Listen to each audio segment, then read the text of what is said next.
O crescimento que nós estamos necessitando encarecidamente nas igrejas deste tempo é um crescimento vertical. É conquistar riquezas. É conquistar autoridade, poder manifesto na terra, porque Deus não mudou. Deus ainda faz, meu irmão. Deus ainda faz.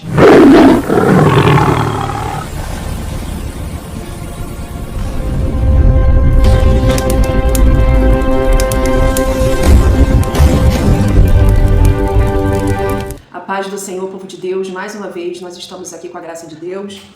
O Senhor trouxe uma palavra forte ao meu coração nessa madrugada. Ele trouxe essa revelação poderosa e eu creio que Ele vai nos instruir, que Ele vai nos edificar, não apenas você como indivíduo, mas nós como uma igreja. Seremos edificados a partir do estudo que o Senhor me trouxe hoje. E, meu irmão, eu só peço para você que você esteja aberto, que abra-se os olhos do seu entendimento, que todo comichão do seu ouvido venha ser destampado, retirado, que a venda dos seus olhos possam cair em nome de Jesus e que você possa, em nome de Jesus, receber essa boa mensagem e permitir que ela cresça no seu coração. Amém, meu irmão? Então, hoje, a passagem que Deus tem para nós está em Apocalipse, capítulo 2, a partir do versículo 8, que vai dizer assim: ao anjo da igreja em Esmirna, escreva esta carta. Esta mensagem vem daquele que é o primeiro e último, que esteve morto e depois voltou à vida. Eu sei quanto você sofre pelo Senhor e sei tudo a respeito da sua pobreza, mas você tem riquezas. Conheço a calúnia daqueles que se opõem a você, que dizem que são judeus, mas não são, porque sustentam a causa de Satanás. Não tenha medo do que você está prestes a sofrer, pois o diabo brevemente lançará alguns de vocês na prisão para experimentá-los. Vocês serão perseguidos durante 10 dias. Mostre-se fiel até mesmo quando estiver enfrentando a morte, e eu lhe darei a coroa da vida. Que todo aquele que pode ouvir, ouça o que o Espírito está dizendo às igrejas. Aquele que for vitorioso não sofrerá a segunda morte. Glórias ao teu nome, Senhor. Louvado seja o Senhor. O seu nome é um nome sobre todo nome. Tu és o grandioso, tu és eu sou. Tu és aquele soberano Deus que está à direita do Pai. Tu és o primeiro, tu és o último. Conduza, Senhor, através do teu Santo Espírito, essa palavra, esse estudo, em nome do Senhor Jesus. Em nome do Senhor Jesus. Amém. Glórias ao nome do Senhor. Eu agradeço pela oportunidade de estar aqui trazendo mais essa mensagem. E hoje Deus nos trouxe uma passagem especial. Em Apocalipse, quem vai trazer essa revelação de Apocalipse é o apóstolo João. O apóstolo João é um dos apóstolos que tem visões sobrenaturais de eventos que acontecem no fim dos tempos. Então nós entendemos que o livro de Apocalipse é um livro de revelação, é um livro rico em revelações e que precisam ser discernidas. Então nós temos muitos tesouros valiosos dentro desse livro de Apocalipse. Eu, inclusive, me interesso bastante por ele. E Deus falava no meu coração nessa madrugada. Nessa madrugada ele me acordou, ele me despertou e ele falou: fale com o meu povo sobre a unção de Esmirna. A unção de Esmirna, uma igreja aprovada pelo Senhor. Uma igreja que não teve apontamentos negativos, só teve encorajamento, mas era uma igreja extremamente perseguida. É interessante aqui que o que mais me chama a atenção, que a igreja de Esmirna, embora seja pobre, e mesmo estando em um lugar que era consideravelmente rico por causa do comércio, a igreja era pobre. A igreja, ela estava sofrendo por uma grande perseguição e ela não tinha direito de exercer comércio. De todos aqueles que faziam parte da igreja primitiva, eles não poderiam estar ali realizando o seu trabalho, eles não tinham a liberdade de abrirem comércios, de produzirem, de fazer um trabalho, de receber pelo seu trabalho. Então era uma igreja realmente muito perseguida, muito caluniada, e ali muitos foram aprisionados. Então a igreja de Esmirna, embora fosse rica espiritualmente, era pobre materialmente. E isso me chamou muita atenção. Por quê? Trazendo aqui uma referência para vocês acerca do que se espera da igreja de hoje, parece que nós estamos invertendo alguns valores, certo? Nós parecemos estar buscando mais a aparência, o luxo, o conforto, a climatização, tudo aquilo que é realmente agradável aos nossos olhos, talvez alguns estímulos sonoros. Parece que nós estamos focando tanto na beleza e deixando de lado o que realmente é importante, que são as riquezas espirituais. E hoje o que Deus tem aos nossos corações é para que nós voltemos a buscar aquilo que a igreja primitiva buscava. Muitas vezes a igreja hoje em dia está em uma zona de conforto onde ela não sofre mais perseguição, onde ela não é nem mesmo uma ameaça para o inferno. Por isso ela está numa zona de conforto, ela estagna. Isso me fala muito acerca do que nós estamos vivendo na igreja contemporânea. E a igreja contemporânea parece que está muito preocupada com o status. Ela está muito preocupada com a reputação, com a beleza, com a quantidade, com a imponência, com a aparência. Parece que a igreja contemporânea perdeu completamente os valores da igreja primitiva. E como eu disse, a igreja de Esmirna, ela é um exemplo e ela fica aí entre as duas únicas igrejas que levam apenas encorajamentos. Então é muito interessante porque a igreja de Esmirna é uma igreja pobre, porém ela é rica espiritualmente. Muitas vezes nós achamos que o que vale mais numa igreja é a riqueza material. Muitos de nós estamos indo para a igreja buscando as mãos de Deus e não buscando aquilo que Ele é de fato. E não buscando a nossa salvação, os tesouros celestiais, uma proximidade com Ele. Nós estamos vivendo um tempo de afastamento, de frieza espiritual, a certo modo que igreja de Esmirna não se ouve falar mais. Igreja perseguida, igreja pobre virou uma igreja, vamos colocar entre aspas aqui, no sentido da palavra, uma igreja desprezada. Mas são essas igrejas, embora pequenas, desprezadas, perseguidas, embora não tenham aparência, essas igrejas movem os céus. Essas igrejas recebem autoridade espiritual, ela manifesta o poder de Deus na terra para destruir e destronar todas as obras do maligno na terra. Igrejas como essa realmente são igrejas das quais nós vemos manifestação do poder de Deus. Nós vemos tudo aquilo que muitas vezes para nós hoje parece raro, sabe? Cura, libertação, transformação de vidas, coisas das quais parecem raras. Muita racionalidade, muita letra, muito conhecimento, não discriminando o conhecimento, mas eu entendo que precisamos crescer na graça e no conhecimento, com equilíbrio. Então eu vejo que a igreja Esmirna é uma igreja que ela cresceu na graça e no conhecimento a certo ponto que ela virou uma ameaça. E tanto que Satanás levantou os judeus para acusá-la e caluniá-la. Então nós percebemos o quê? Que o que Deus está fazendo hoje é nos elevar ao nível espiritual aonde nós vamos ter como referência a igreja de Esmirna. O crescimento espiritual que nós estamos buscando, ele é vertical, ele não é horizontal.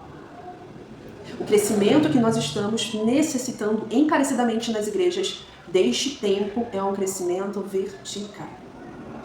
É conquistar riquezas, é conquistar autoridade, poder manifesto na terra, porque Deus não mudou, Deus ainda faz, meu irmão. Deus ainda faz. Então eu quero muito trazer, eu quero motivar você, porque se você hoje não tem vivido perseguições, se você não tem sido caluniado, se você não tem sido submetido a provações, perseguições, calúnias, eu sinceramente, meu irmão, eu vou dizer a você que pode ser que você esteja no quadro de uma das igrejas que foram condenadas, que foram, inclusive, muito pontuadas negativamente pelo próprio Deus. Então hoje eu quero abrir os nossos olhos, meus irmãos. Então Deus falou comigo sobre a unção de Esmirna e Ele falou comigo algumas características que nós vamos aqui referenciar através da igreja primitiva, a igreja de Atos dos Apóstolos. Então, meu irmão, vem comigo aqui, por favor, em Atos capítulo 3, nós vamos ver que em Atos capítulo 3 tem uma estratégia poderosa para uma igreja avivada, para uma igreja que estabelece o reino de Deus na terra com poder, com autoridade, com unção. É a oração. Venham comigo aqui no capítulo 3 de Atos dos Apóstolos. Vai falar assim: certa tarde, Pedro e João foram ao templo para participar da reunião diária de oração às 3 horas. Pedro e João foram ao templo para participar de reunião diária de oração às 3 horas. Interessante. Oração diária, horário específico e todos reunidos em só propósito de oração. A igreja se reunia juntamente todos os dias em propósitos de oração em massa. Não era um, não era outro, era a igreja. Aqui fala, todos os dias tinha oração às 3 horas da tarde. E o que era estar no templo às 3 horas da tarde? Enfrentar um sol forte, enfrentar o horário mais forte do calor, junto com toda a igreja. E o que Deus nos fala, meu irmão? Que nós precisamos nos unir mais em oração. E há uma oração em um mesmo propósito. Porque tem gente que se une em oração, meus irmãos, para orar contra o seu próprio irmão. Para orar não aquilo que a palavra nos orienta, mas para orar segundo os seus próprios interesses. E aqui eu vejo uma união, uma reunião de oração às 3 horas com o propósito de manifestação de poder, meu irmão. Tá faltando isso, tá faltando sede, tá faltando fome. Ah, meu Deus do céu, tá faltando. Mas eu creio que Deus está levantando uma geração, em nome de Jesus, que não perde a oportunidade de se unir para orar, de se unir para jejuar, de se unir para ajudar, para contribuir, para que o avivamento aconteça. Às 3 horas, o povo de Deus, o povo remanescente, o povo da igreja primitiva, no horário mais quente do dia, estava indo, caminhando até o templo para orar. Deixavam seus afazeres em casa, alguns tinham que trabalhar, quem sabe, mas tinham pessoas que estavam se unindo às 3 horas para orar. E como consequência, curas, libertações, salvação, transformação, milagres, sinais, prodígios e maravilhas. Glórias ao nome do Senhor. Meus irmãos, oração ostensiva. A igreja precisa se posicionar com a autoridade que o Senhor já designou a ela. Nós precisamos começar a ameaçar as trevas. Nós precisamos começar a se tornar um exército organizado que entende que nós estamos aqui em uma batalha, em uma guerra espiritual, que nós não fomos chamados para o conforto, para cadeiras confortáveis, mas nós fomos chamados para estarmos de joelhos em oração. Porque causa tesouros celestiais, crescimento espiritual, reino de Deus na terra. Glórias ao nome de Jesus, meus irmãos. Então, primeira estratégia, oração ostensiva, oração com autoridade, oração pela palavra de Deus. Amém? Então, nós vamos aqui agora para Atos dos Apóstolos. Atos dos Apóstolos, capítulo 4. A partir do versículo 32 vai falar sobre a fraternidade no povo de Deus, a comunhão, o partir do pão. E aqui no versículo 32 vai falar assim: todos os que creram eram um só na mente, no coração. Isso é forte. E ninguém pensava que aquilo que possuía era só seu. Todo mundo repartia o que tinha. Os apóstolos anunciavam de maneira poderosa a ressurreição do Senhor Jesus. E havia uma abundante fraternidade entre todos os crentes. Não havia pessoas necessitadas entre eles, pois todos os que possuíam terras ou casas vendiam tudo e traziam dinheiro de venda, para que os apóstolos dessem aos outros de acordo com a necessidade de cada um. Oh, glórias ao nome do Senhor. Sabe o que eu penso quando eu leio essa passagem? Que os apóstolos, eles tinham confiança, eles tinham credibilidade e autoridade espiritual para exercer esse domínio. Eles eram um exemplo para que o povo pudesse confiar todos os seus bens de uma vida inteira. Eles realmente estavam engajados na causa do reino e não havia injustiça, não havia necessidade, todos tinham suas necessidades supridas. Gente, e o que nós esquecemos, talvez, e estamos transformando através desse sistema, no sistema capitalista do mundo, nós estamos esquecendo que a igreja ela não é uma instituição lucrativa, mas ela é uma instituição sem fins lucrativos. Ela visa o reino de Deus. Ela visa dar alimento ao necessitado, vestir aquele que não tem veste. Meu irmão, tá faltando a gente se colocar nesse lugar de entrega, de rendição. Sabe por quê? Tem muito ídolo no coração, né? Mamon, Baal, é muito ídolo no coração no tempo de hoje. Você quer ir para a igreja para a porta ser aberta e quando ela abre você vai embora. Você quer ir para a igreja para uma causa na justiça, aí você recebe a causa na justiça, você não devolve nem a parte que é devida ao Senhor por isso. Meu Deus, Fala, Senhor, oh meu Deus. Irmãos, é essa a condição que nós estamos vivendo nas igrejas. O quão distante nós estamos desta condição da igreja primitiva, e nós queremos tanto a manifestação de poder, mas olha a distância, olha quantos passos nós estamos.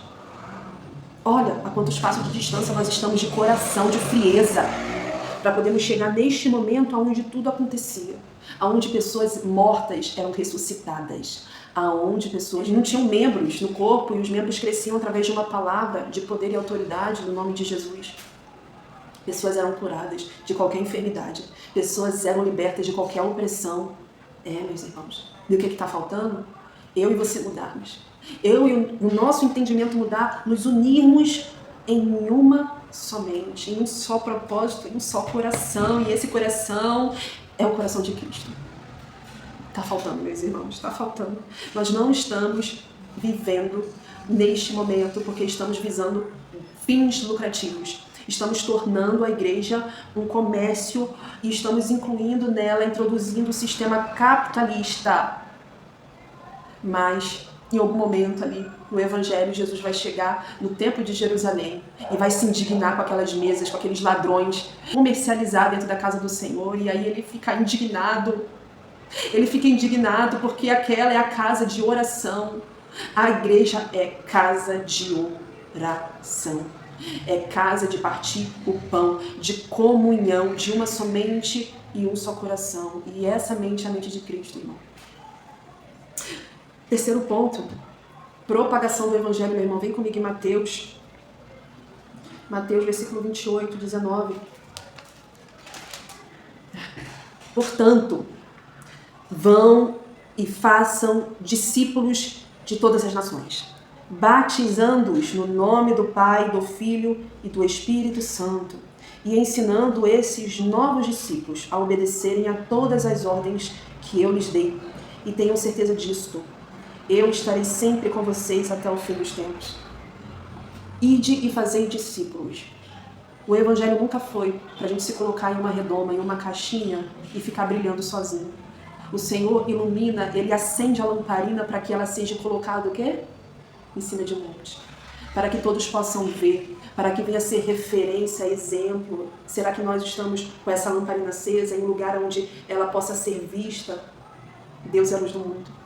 A sua palavra precisa ser ministrada através de ações e através de testemunhos. Será que você tem feito a sua parte do reino de Deus, meu irmão?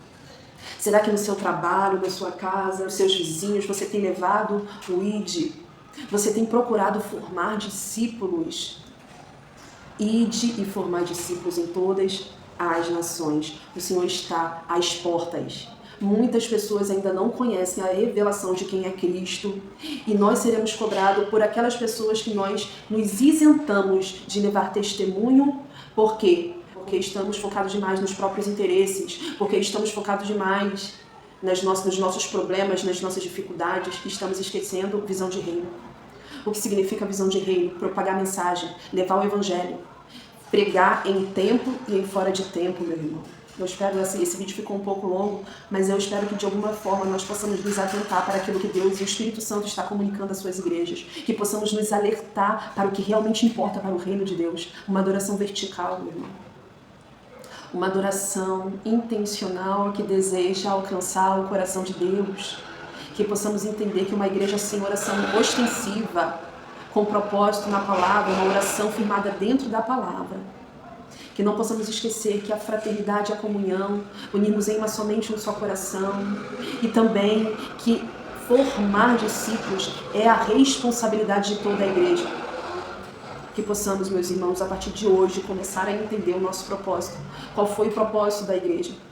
A igreja primitiva, e começar a caminhar a passos largos para começar a movimentar aquilo que por muito tempo esteve perdido. Valores, meus irmãos, que são inegociáveis, princípios do reino de Deus que nunca poderiam ter sido deixados para trás, mas que eu creio que em nome de Jesus Ele está trazendo à tona, e Ele vai nos dar cada dia mais estratégias para realizar todos os seus propósitos na terra, porque sem Ele nada nós podemos fazer, amém, meus irmãos? Fica com essa palavra no teu coração, eu espero que tenha te edificado, te dado uma orientação acerca daquilo que Deus espera de nós para esse tempo, amém?